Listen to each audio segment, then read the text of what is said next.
Hello guys, magandang umaga sa inyo lahat and welcome back to my channel. So, sa video na ito, ililipat na po natin itong isang puno po natin ng bayabas. So, remember yung pinaglagyan ng ating papaya na tinanim po dun sa may corner ng garden natin.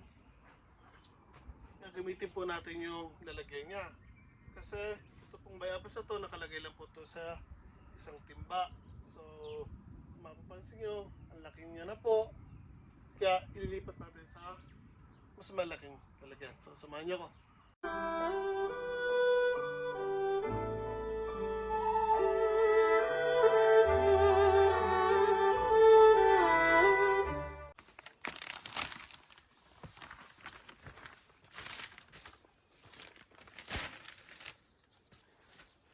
Okay guys, lalagyan na po natin tong bayabas sa bago niya pong lalagyan. Pero before that, lalagyan ko po muna ito ng akadama, then konting lupa bago natin bubunutin tong bayabas natin.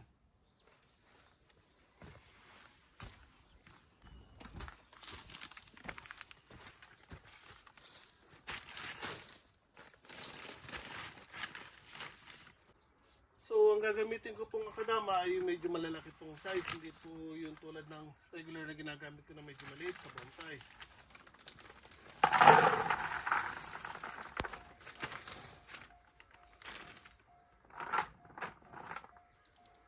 So, now, lagyan natin ng lupa. So, ang ginagamit ko po ay yung potting mix. Lagyan ko ng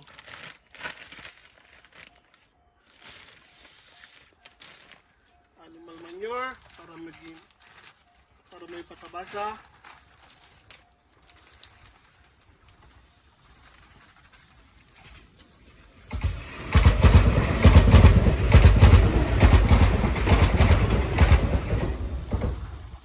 So kaayusan na dami lang ng animal manure ang nilagay ko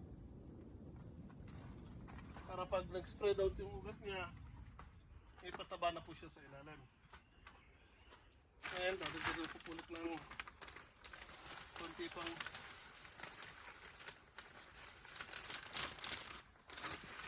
soil mix. So I think ito na yung height niya. Kailangan natin. Now, bubunutin natin yan and ilalagay natin sa bago niyang lalagyan. So, how will we do this?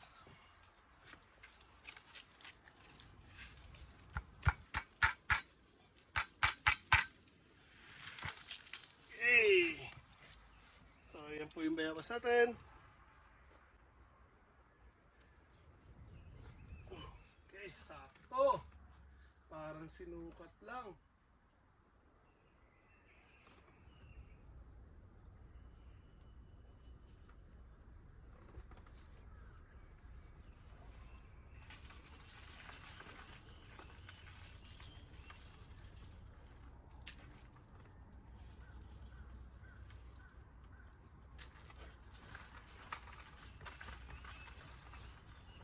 You know, so talagyan lang natin ng lupa yung side niya para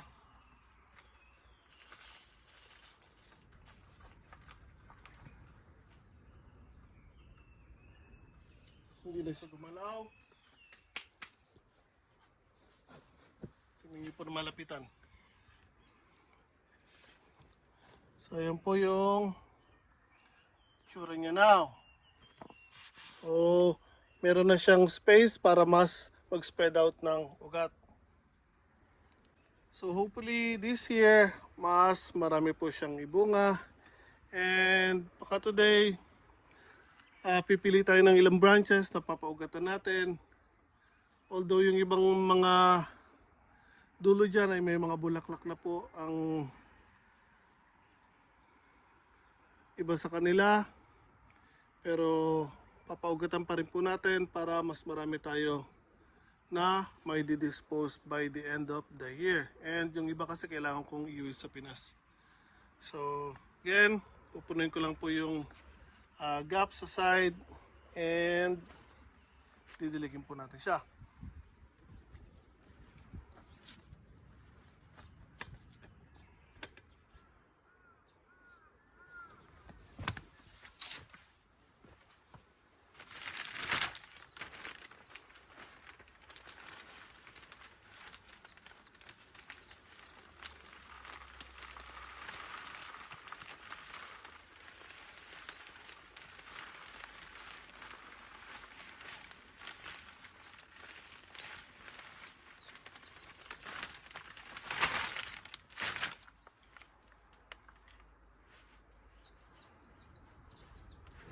So make sure lang na mapikpik yung sa side niya.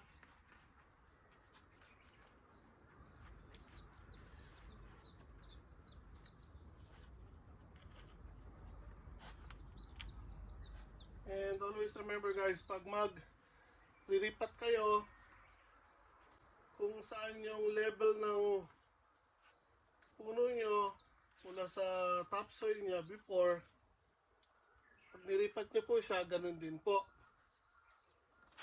Huwag nyo po siyang sosobrahan. Especially sa mga grafted na mga fruit trees, iwasan nyo po yun. So, there you have it. Now, didiligin na po natin to.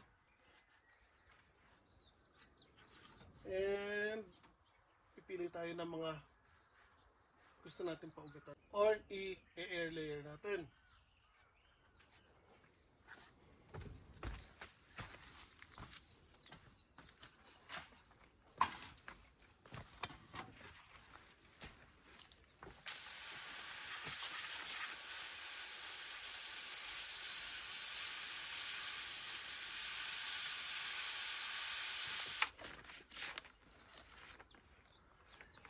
So, para sa mga andito po sa Japan at gusto rin po mag-alaga ng bayabas or any kind of fruit trees,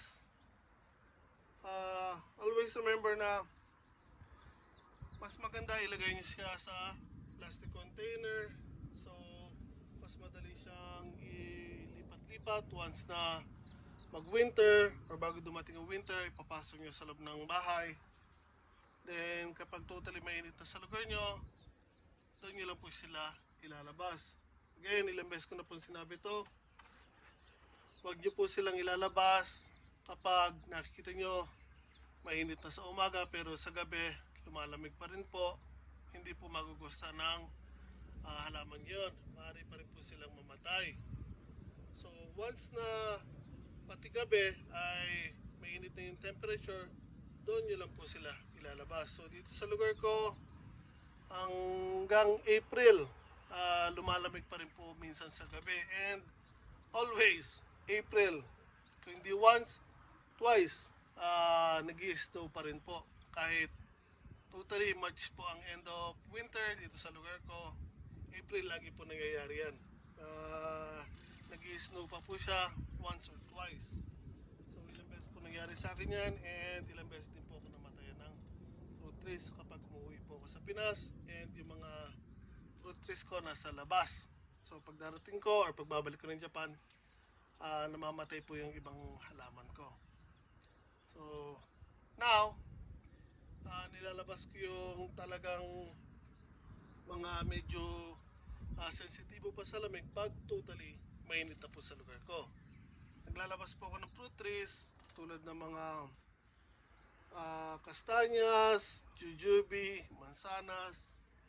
Yan po okay lang pong ilabas yan ng maaga, tulad po ng mga plums, prunes, at iba po pong at iba pang mga normally makikita nyo dito sa Japan. Okay lang po silang ilabas ng mas maaga. Pero yung mga bayabas, papaya, avocado, mangga, later na po sa season nyo ilalabas sila pag totally mainit na po.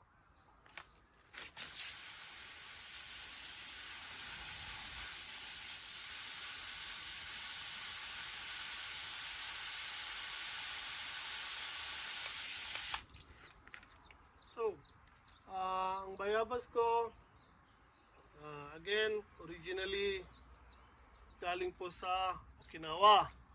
So before, nagkaroon po ako ng chance na makapunta sa Okinawa noong nasa isang company pa ako, which is still yung company na kinukuhanan ko ng trabaho now. Pero before, empleyado kasi nila ako. And today, self-employed na po ako. Although kumukuha pa rin ako sa kanila ng trabaho, hindi na ako under ng company. So, at sa sinasabi ko, nagkaroon po ng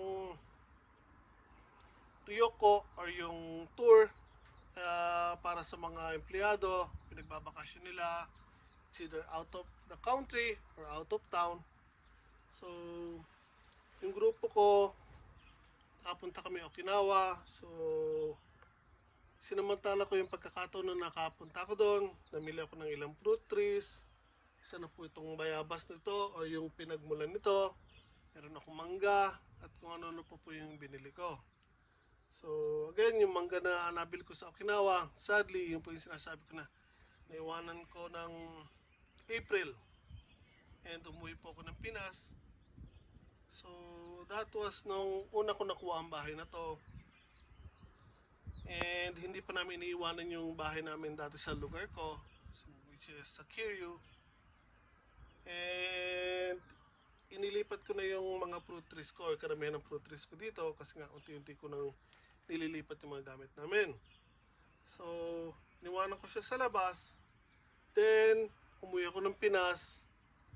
Tapos yun ang hindi maganda nangyari, umulan po ng snow habang nasa Pilipinas po ako. So, by the time na makabalik ako, patay na po yung ilang puno ko.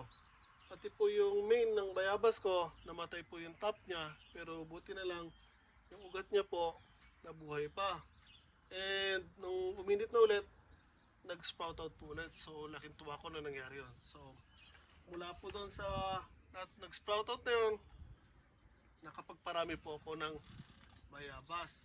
So, nag-air layer ako, nung lumago na siya, and dami ko na po. Pag dating po ng summer, totally nilalabas ko na po sila dito sa paligid ng bakuran ko. And yung iba nasa garden, yung iba nasa harapan ng bahay. Pero meron pa rin po ako nasa loob ng mini greenhouse. Yung main na bayabas ko, andun, dinirekta ko na po sa loob ng mini greenhouse. Nakadirect na po siya sa lupa. And hinahayaan ko siya mag-grow out. Tapos, pinapaugatan ko po yung mga bago niyang sanga. Kaya continuous po ako nagpaparami. And mga 2 years ago, yung mga una kong napa-air layer, which is tulad nito, malalaki na. Yung iba, mas malaki pa po dito. Pinapaugatan ko rin po yung ibang sanga nila. So, every year, nagdi-dispose po ako ng mga air layered na bayabas. And usually mga ano yun, August or September, kinakat ko na sila, pinaka-late October. Tapos hinahayaan ko lang mag-stable sila ng at least a month. Kasi sa loob ng isang buwan, once na may lipat nyo na po sila sa isang plastic container, ang bilis pong lumago ng ugat niya. So doon ko pa lang po sila dinidispose. Once na makaisang buwan na po sila, after cutting and paglalagay sa panibagong plastic container. So, again, nagdi-dispose po ako ng bayabas sa mga gusto po dyan, pero medyo pricey lang po ang mga bayabas ko kasi hindi po kayo makakakita dito. So, tulad ko, bumibili din po ako ng mga pricey na mga fruit trees tulad ng mangga. So, yung mangga ko po now, galing din po Okinawa yun, pero nabili ko na yun sa isang nursery po dito. So, yung mangga ko, ganyan lang pong kalaki, pero binayaran ko po yun ng isang lapad. Kasi ganun po sila magpresyo. Wala kayong magagawa kasi wala kayo ibang makukuha na kundi sila, di ba? So, kahit mahal yung presyo nila, bibili ka. So, which is yun ang ginawa ko kasi gusto ko magkaroon ng ganun. So, meron pa rin po kasing iba na nagko-comment, medyo mahal daw ako magpresyo.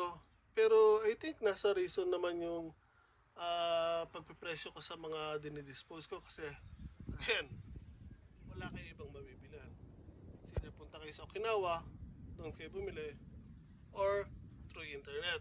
So, ang problema kasi through internet now, hindi tulad before na nakakabili kayo. Now, ewan ko kung ano nangyari pero nawala na yung bayabas nila sa internet from Okinawa. Ibang klase yung mga bayabas na binibenta nila, yung pineapple guava, lemon guava, and pink strawberry na guava.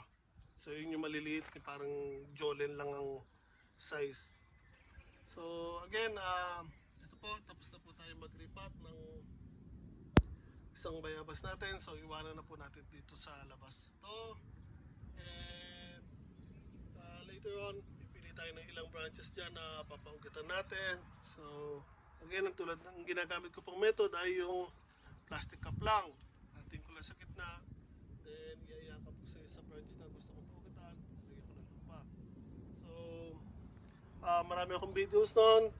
And kung gusto nyo gumaya doon, paki-watch lang po ang mga videos ko. Check nyo yung mga earlier uploads ko, sorry. And marami po kayo mapupulot na kaalaman sa paghalaman, mga tropical fruit trees, or ibang paghalaman or gardening dito sa Japan. So, kung nagustuhan nyo po sana ang video na to, paki-like naman po. Share sa mga kaibigan nyo and subscribe na rin po sa channel ko. Malaking tulong po yung para sa akin. Please help me grow my channel sa pag-share nyo sa mga kaibigan nyo, by watching my videos, liking them, and subscribing po. Again, laking tulong po yun para sa akin. So, hoping na matulungan nyo po ako mas lumaki po yung channel ko. And again, ingat po tayo lahat palagi.